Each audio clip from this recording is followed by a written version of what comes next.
अस्सलाम वालेकुम। नमस्कार। अभी एक दो रोज़ पहले शास्त्री नगर कब्रिस्तान की शाही मस्जिद के लेटिन बाथरूमों को लेकर निर्माण पर जो एक सोशल मीडिया पर बात कही गई है वो सच्चाई नहीं है। सच्चाई हम आपको बताते हैं ताकि ये फ्रैक्शन आगे ना फैले। लेटिन बाथरूम बन रहे थे, ये ठीक है। एक सबसे बड़ी बात आपको पहले मैं बता दूं कि ये 33 बीघा कब्रिस्तान के अलावा जो 6 बीघा कब्रिस्तान की ज़मीन खाली हुई है, जिस पर शाही मस्जिद भी है और जिस पर दुकानें व अतिक्रमण था, उसको वहाँ के कब्जेदारी जो आज मस्जिद कमेटी के अंदर मौतबिर है, वो अपनी ही मानते हैं। तो इस बात का शायद आम मुसलमानों को या जो सोशल मीडिया पर आकर बोल रहे हैं उनको इस बात की जानकारी नहीं है। और इनके मुकदमे उस 6 बीघा के वो आज तक भी पेंडिंग है वक्फ बोर्ड के ट्रिब्यूनल कोर्ट में और दूसरे जो है डिस्ट्रिक्ट कोर्टों में और हाई कोर्ट में भी एक मुकदमा इन्होंने और कर रखा है। ये सब खाली होने के बावजूद भी ये उस चीज़ को अभी तक हलक से नीचे नहीं उतार सके कि ये 6 बीघा जमीन कब्रिस्तान की है। और इसी के मद्देनज़र ये शाही मस्जिद के कमेटी की आड़ में ये निर्माण कर रहे हैं। अब प्रश्न आता है कि ये लेटिन बाथरूम बना रहे थे, लोगों को गुमराह किया जा रहा है। ठीक है, लेटिन बाथरूम ही बन रहे थे, मस्जिद के लिए बन रहे थे। आप लोगों से जो सोशल मीडिया पर जो लोग बोल रहे हैं, मैं उनसे पूछना चाहता हूं कि उस लेटिन बाथरूम बनाने के लिए रोड के ऊपर 4 फीट की बालकनी निकालना जरूरी है? क्या वो अवैध निर्माण नहीं होगा? क्या ये जायज है? आप लोगों को जवाब देना सोच समझकर। उसका फोटो आपको डाला जाएगा वीडियो के अंदर। और उस 4 फुट की बालकनी के अलावा उस डंडे के सहारे एक टेंट लगा करके लोगों को किराए पर दे देना मस्जिद कमेटी का, क्या ये जायज है? कि साहब इससे मस्जिद को 100 रुपये रोज मिल रहे हैं। इस तरीके से अगर तुम देते रहोगे तो पूरे डंडे के सारे मस्जिद कमेटी दे दे, अधिकार क्षेत्र अपना ही रखे। अब ये सब बातें क्या नाजायज नहीं है? इन बातों पर कभी गौर किया है? कभी पता किया है कि क्या वाकई ये सही है?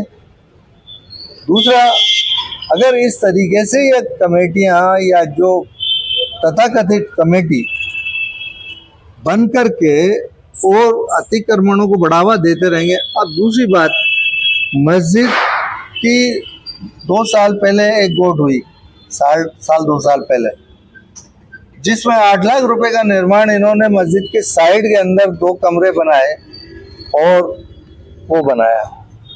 अब अगर इनको मस्जिद का विकास करना है,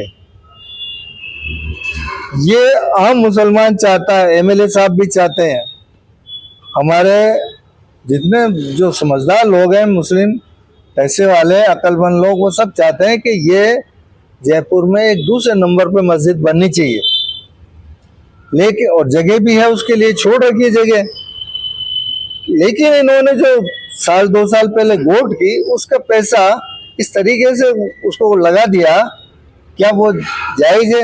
अगर मान लो मस्जिद लार्ज स्केल पर बनेगी तो वो टूटेगा नहीं, वो कोई ईंटों के पिलरों पर खड़ी है, ऐसी कोई बेस नहीं है उसकी। ये सब बात है अपनी मन मर्जी का सौदा करना, अपनी तानाशाही चलाना और फिर मस्जिद के नाम पर आकर के उसको लोगों को जो है सोशल मीडिया पर अपना वक्तव्य देना, क्या ये सही है? मैं आप लोगों से भाइयों दरख्वास्त करता हूँ, इनका मकसद सिर्फ एक है कि ये हम में फ्रैक्शन डालकर, जो इनका असली टारगेट है कि उस 6 बीघा जमीन पे कुछ लोग हमारे फेवर में हो जाएं या मस्जिद के नाम पर हो जाएं, तो हम लोग उसमें कामयाबी हासिल कर लें। क्योंकि जिस तरीके से आज से 100 साल पहले इनके 3 घरों को स्टेट टाइम पर मुर्दे दफनाने के लिए जगह दी गई थी और धीरे धीरे करके इन्होंने इतने लंबे चौड़े परिवार बसा लिए और साथ ही और दूसरे दिगर लोगों को भी उसमें शामिल कर लिया, कुछ बेचान कर दिया, शराब के ठेके खोल दिए अपने मुफीद के लिए। अगर ये लोग इस तरीके का काम करते हैं तो ये धीरे धीरे इसी तरीके से किया जाता है कि हम लैट्रिन बाथरूम बना रहे हैं, मेन रोड पर डंडे के पास लैट्रिन बाथरूम बनाना, और वो जो पीछे बिल्डिंग बन चुकी है, इस पर गौर करना आप लोग, जो पीछे बिल्डिंग बन चुकी है उससे आगे निकल कर बना रहे हैं। तो ये कौन सा सिस्टम आ गया?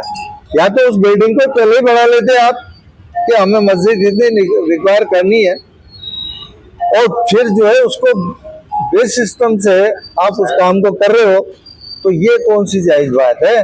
अब रहा सवाल ये, मैं उन लोगों से दरखास्त करता हूँ, और साथ में अंदर भी लेट्रिन बाथरूम के बाहर तो 4 फुट की बालकनी निकाली है, अंदर भी बालकनी निकाली है 4 फुट की। इसका मतलब अंदर 4 foot latrine bathroom, 4 foot balcony, तो बाय दिए 10 फुट की दुकान वो बन सकती है। एक आइडिया है हमारा। अब इसके अंदर अगर मान लो किसी एक रेस्पेक्टेड पद पर बैठे हुए आदमी ने अगर कोई गलत बयानबाजी की है तो हम उसकी भी खिलाफ हैं, इस तरीके से नहीं कहना चाहिए। लेकिन इस बात से तो ये जाहिर हो रहा है कि वो इस तरीके की बात है, तो ये बात उन लोगों को सोचनी है जो सोशल मीडिया पर आकर ये बात कह रहे हैं कि साहब पुलिस भी कह गई, नगर निगम भी कह गई। पुलिस जब आई थी, पुलिस में कंप्लेंट मैंने की थी, और पुलिस आई थी सुबह जब मैं वहाँ मौजूद था। पुलिस ने ये कहा कि आपने ये सरकारी जो डंडा बना हुआ है इसके तार हटाए कैसे, और इस पर बाहर आप बालकनी क्यों निकाल रहे हो?